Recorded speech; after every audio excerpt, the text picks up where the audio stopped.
Magandang araw po sa inyong lahat. Welcome back po sa channel ko, Home Cooking with Joyce Albior.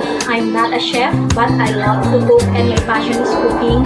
So I want to share with you guys my recipes in my cooking.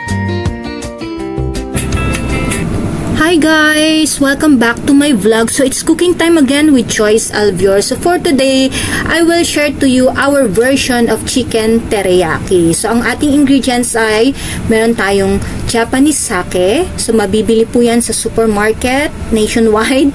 And then meron din tayong Japanese soy sauce. And of course, meron tayong chicken leg quarters. So dapat po malaki yung chicken natin. Yan. Mas maganda po yung leg quarters. And meron din tayong sugar. And kailangan din natin guys ng oil for frying. So that's it. So ang first step natin guys is to debone our chicken. So hindi ako marunong mag-debone, pero tuturuan tayo ni Vince the proper way how to debone the chicken for our chicken teriyaki. So ganyan oh, yan. So, i-cut lang natin. So, parang pagtitignan mo guys, ang dali lang, no? Pero para sa akin, baka mahirap gawin. Pero practice makes perfect. Ayan, so parang ang dali lang.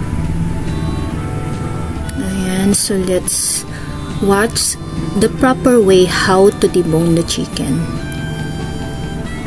And alam nyo guys, yung mga nagtanggalan ng buto, pwede pa natin yan gamitin para sa ating soup, di ba? Halimbawa, magluluto kayo ng pansit, pwede nyo lang yan ipakuluan and then yan yung gagamitin yung soup for the pansit and malasa for sure. Dagdag lasa yan guys. So, ganyan pala yung proper way of debone the chicken. Ayan, parang bilis ni Vince, no? Okay, so yan. Dali lang pala, no? Kung titignan nyo lang. Kung papanoorin natin. Okay, so yan. It's done. So, nakaisa na tayo guys. And huwag nyong tatanggalin yung balat. Kasi pampasarap din yan sa ating chicken teriyaki. Ayan siya. Ayan. Okay, so one down. So, another one guys, para ma-master natin yung pag-debone ng chicken. So, una, dun sa leg part, ayan, ikakat natin siya. Ayan. Ayan.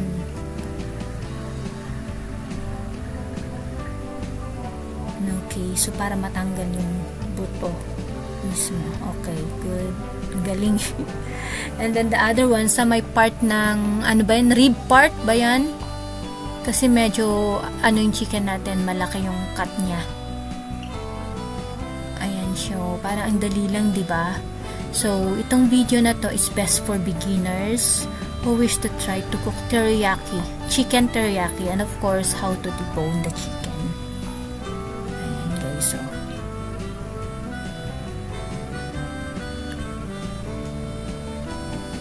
So, madali lang. And again, yung mga pinag-anuhan natin, tanggalan ng bone, pwede pa yan nating pakuluan, serve as soup, or panghalo sa ating mga recipe or lulutuin.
So next step, let's prepare our mixture.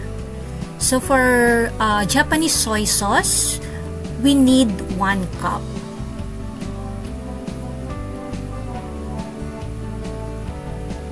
Ayan. So yung chicken pala natin is 2 kilos. Ayan. So alam niyo kakaiba yung soy sauce ng Japanese, no? Compared sa Pinoy soy sauce.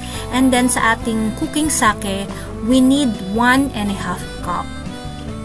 Again, nabili po namin yung cooking sake and Japanese soy sauce sa supermarket. And so, another half cup. Okay.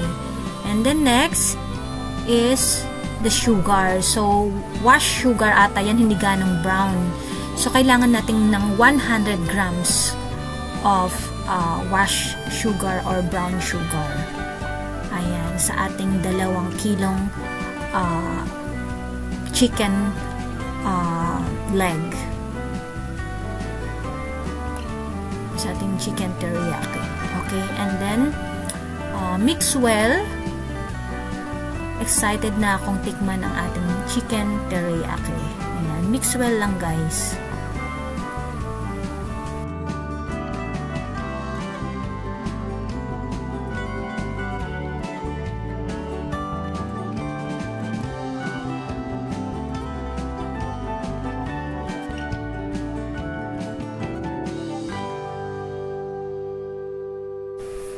Ayan, so after preparing our mixture and na-debone na rin natin ang ating chicken, so let's start cooking guys. So hindi natin i-marinate ang chicken, kundi iluluto na natin siya and then let's put the mixture. Okay, no need. Hindi natin i-marinate. Ayan, okay? Excited na ba kayo? I'm excited. Okay, so pag mainit na ang pan, let's put oil. And guys, mas maganda kung olive oil ang gagamitin nyo, okay? Yun yung recommended olive oil. Or canola. Or canola oil. Okay na. So, once na mainit na ang oil, put the deboned chicken. Skin first. Skin first, okay? Yung sa skin part, sa side, yun yung ipa-fry first. Okay, ganyan. So, yung skin, ang iluluto. Ayan, ganyan.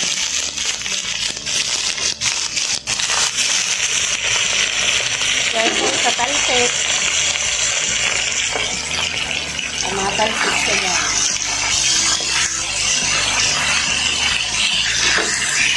Haluin. Kung kaya pang dagdagan sa pan, dagdagan nyo lang. Ayan. Low heat lang. Medium to low heat. Okay? Ayan. And then after that, lagay na natin ang ating mixture. Ayan. Ibuhos nyo lang yung mixture. And then, bahala na si chicken na sisip-sip sa mixture.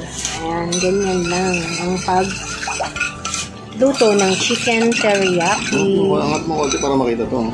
Ayan, o. Okay. I-absorb niya. So, low fire lang to, low fire. Medyo matagal-tagal na pagluluto. Low fire lang. Para ma-absorb ng manok yung mixture na ginawa natin, yung seasoning.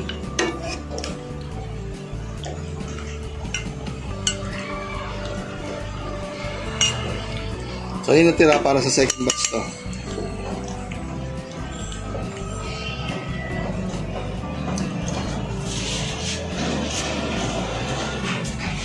Okay, so lutuin lang natin ang ating chicken. For how many minutes? Sa medium heat? 10 to 15 minutes? Basta makikita nyo na yan. Magkukulo na siya. Okay. Tapos pag nag-simmer na yung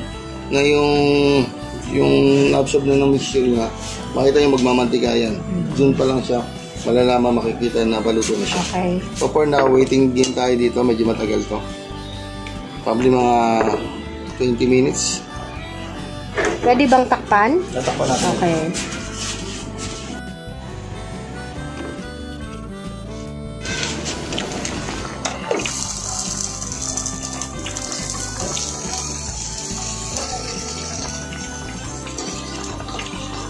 O yan.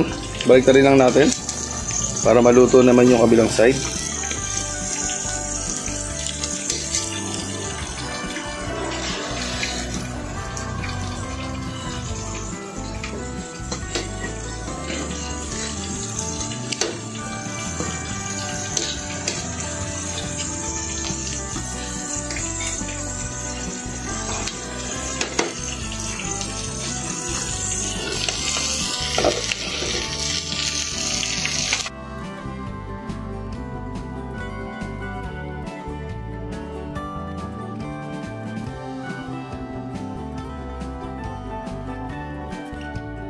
Lapot na siya.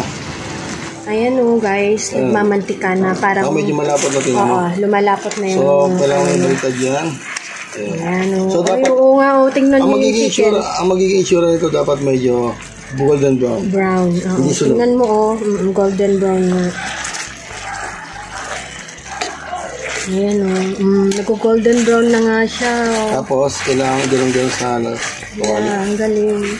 Basta pagka medyo lumalabas na yung oil yun, medyo okay na. And then see the color. Ang ganda.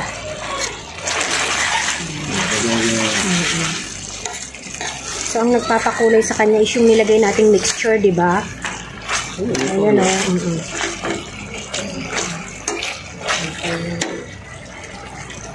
Ayan o. Sarap. So, juicy.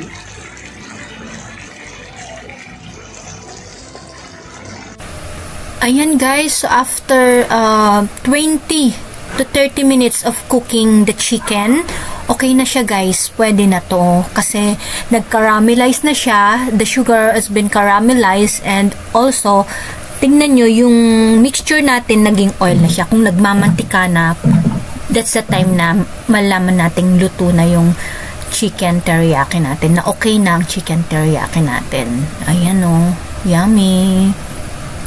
So, ganun lang kasimple magluto ng chicken teriyaki. Basta, makuha mo lang yung proper way na dapat wag madaliin, in medium to low fire lang. Ganun lang siya. So, we need 15 to 30 minutes. Ayan guys. So, it's tasting time. Ayan, so makikita talaga natin na naluto nating mabuti ang ating chicken teriyaki kasi nagmamantika na siya guys. Wala na yung yung mixture, nalutong mabuti. And again, sa ating chicken teriyaki, make sure guys na ang gagamitin nyo ay yung dun sa leg part kasi mas juicy ang ating chicken teriyaki. So ayan, thank you guys for watching and see you again on my next vlog. Hope nagustuhan nyo or nagustuhan nyo po ang version namin ni Vince ng chicken teriyaki. God bless. Bye for now. Bye. See you on my next vlog. Bye.